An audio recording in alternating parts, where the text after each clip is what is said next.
આ સેક્ટરને બૂસ્ટ મળશે। ટેક્સટાઇલ ક્ષેત્રમાં પણ ગુજરાત અગ્રેસર રાજ્ય છે। આ બજેટમાં ટેક્સટાઇલ સેક્ટરને વધુ ઉત્તેજન આપવા જાહેર કરવામાં આવેલી 6 જેટલી યોજનાઓનો લાભ ટેક્સટાઇલ ક્ષેત્રને વેગ આપશે। રાજ્યમાં 42.9 લાખથી વધુ એમએસએમઈ અર્થતંત્રની બેકબોન છે। કેન્દ્ર સરકારના આ વર્ષના બજેટમાં ચેમ્પિયન એમએસએમઈના નિર્માણ માટે 10,000 કરોડના એસએમઈ ફંડની જાહેરાત કરી છે। તેનાથી એમએસએમઈ સેક્ટરને સીધો લાભ મળશે અને લિક્વિડિટી વધશે। ધોલેરાને ડિફેન્સ મેન્યુફેક્ચરિંગ અને એરોસ્પેસ સેક્ટરમાં હબ બનાવવા માટે પણ રાજ્ય સરકાર પ્રયાસરત છે। ડિફેન્સ ક્ષેત્રે આ બજેટમાં કરવામાં આવેલી 7.8 લાખ કરોડની માતબર ફાળવણી અનેક નવી તકોનું સર્જન કરશે। ગુજરાત 4 સેમિકન્ડક્ટર પ્લાન્ટ સાથે દેશનું સેમિકન્ડક્ટર હબ બનવાની દિશામાં આગળ વધી રહ્યું છે। આ બજેટમાં જાહેર થયેલ ઇન્ડિયા સેમિકન્ડક્ટર મિશન 2.0 નો લાભ રાજ્યના આ સેક્ટરને મળશે। આઈએસએમઈ 2.0 ના પરિણામે ધોલેરા અને સાણંદમાં આવનાર દિવસોમાં હાઈટેક ઇકોસિસ્ટમ વધુ મજબૂત બનશે।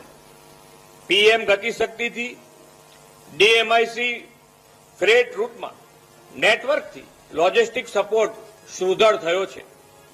પૂર્વના દાનકુનીથી આપણા ટેક્સટાઇલ સિટી સુરત સુધીના નવા ડેડિકેટ ફ્રેટ કોરિડોરથી રાજ્યના વ્યાપાર ઉદ્યોગ અને ઉત્પાદન ક્ષેત્ર માટે ઝડપી લોજિસ્ટિક સેવાઓ મળતી થશે। આ બજેટમાં ઇન્ફ્રાસ્ટ્રક્ચર અને રેલવેના વિકાસ ઉપર પણ ખાસ ભાર મૂકવામાં આવ્યો છે। રેલવે બજેટમાં ગુજરાતને 17,366 કરોડની માતબર ફાળવણી કરવામાં આવી છે અને અત્યારે પણ રેલવેના 1,28,748 કરોડના પ્રોજેક્ટો અત્યારે હાલ કાર્યરત છે। રાજ્યના શહેરો વડાપ્રધાનશ્રીના માર્ગદર્શનમાં ગ્રોથ હબ બન્યા છે। આ બજેટમાં 5 લાખથી વધુ વસ્તીવાળા ટીયર 2 અને ટીયર 3 શહેરોને સિટી ઇકોનોમિક રિજિયન તરીકે વિકસાવવાની જાહેરાત કરવામાં આવી છે। આના પરિણામે આપણા મોટા શહેરની સાથે નાના શહેરોનો વિકાસ પણ વેગવંતો બનશે।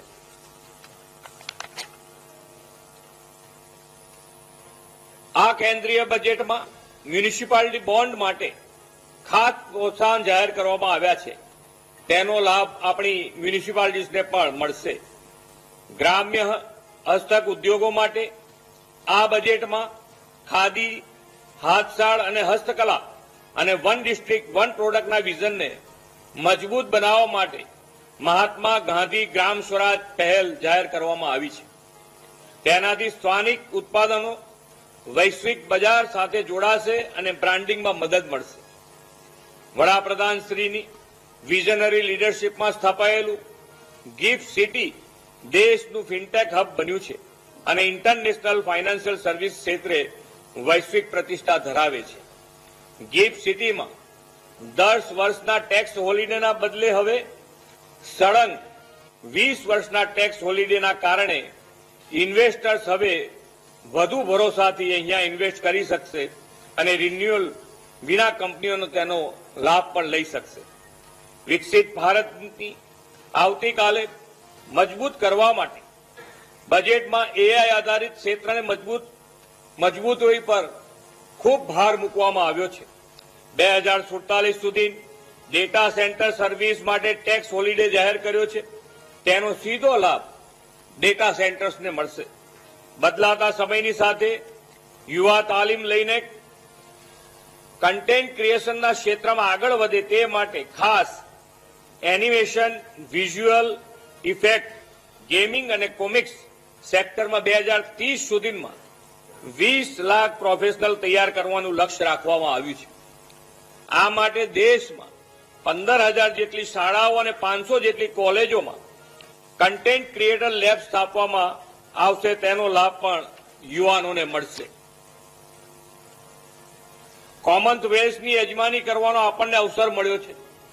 આ બજેટમાં જાહેર કરવામાં આવેલ ખેલો ઇન્ડિયા મિશનથી સ્પોર્ટ્સ સેક્ટરને વેગ મળશે.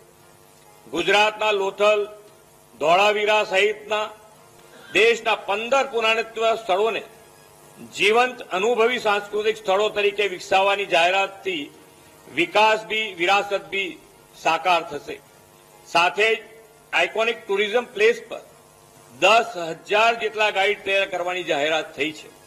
પરિણામે આપણા આઇકોનિક ટુરિસ્ટ પ્લેસ પર સ્થાનિક યુવાનો માટે રોજગારીના અવસર ઉભા થશે.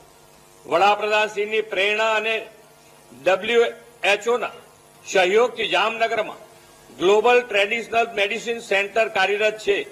તેને અપગ્રેડ કરવાની જાહેરાતથી પરંપરાગત ઔષધિઓના સંશોધનોનો વ્યાપ વિશ્વભરમાં વધશે.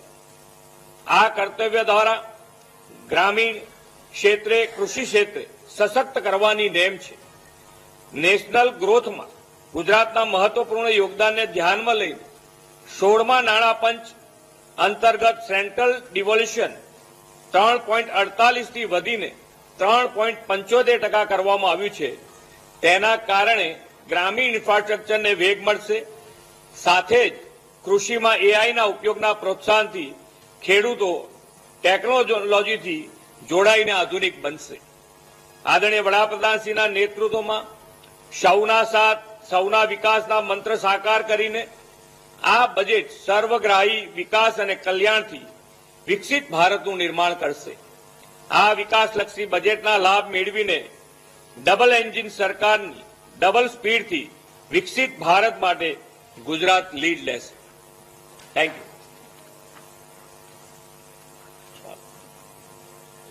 આભાર.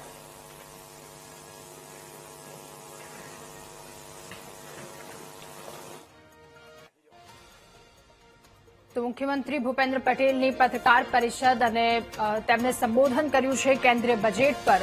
કેટલીક મહત્વની વાતો કરવામાં આવી. ગાંધીનગરથી બજેટને આવકારતા વિગતો રજૂ કરી છે. પ્રધાનમંત્રી નરેન્દ્ર મોદીના નેતૃત્વમાં કેન્દ્રીય નાણામંત્રીએ 9મી વખત બજેટ રજૂ કર્યું અને એક મહત્વની માહિતી આપી. કહ્યું ભારત ત્રીજી મોટી મહાસત્તા બનવા જઈ રહ્યું છે. રજૂ થયેલું આ બજેટ ખૂબ વધારે મહત્વનું છે અને પીએમ મોદીના નેતૃત્વમાં બજેટ રિફોર્મ લાવનારું છે. વિકસિત ભારતની ભૂમિકાની તૈયારી પણ કરી છે. તો કર્તવ્ય ભવન માત્ર તૈયાર થયેલા બજેટ પર કર્તવ્ય પર ભાર મૂકવામાં આવ્યો છે. એમએસએમઈને લઈને મહત્વની વાત કરવામાં આવી. સાથે 10,000 કરોડ રૂપિયાની ફાળવણી થતા સીધો લાભ થશે. મુખ્યમંત્રી ભૂપેન્દ્ર પટેલે કહ્યું ગુજરાત સેમિકન્ડક્ટર મિત્ર હબ બનવા માટે તૈયાર છે. આ સાથે ધોલેરામાં ડિફેન્સ ક્ષેત્રે પણ ગુજરાત તૈયાર છે.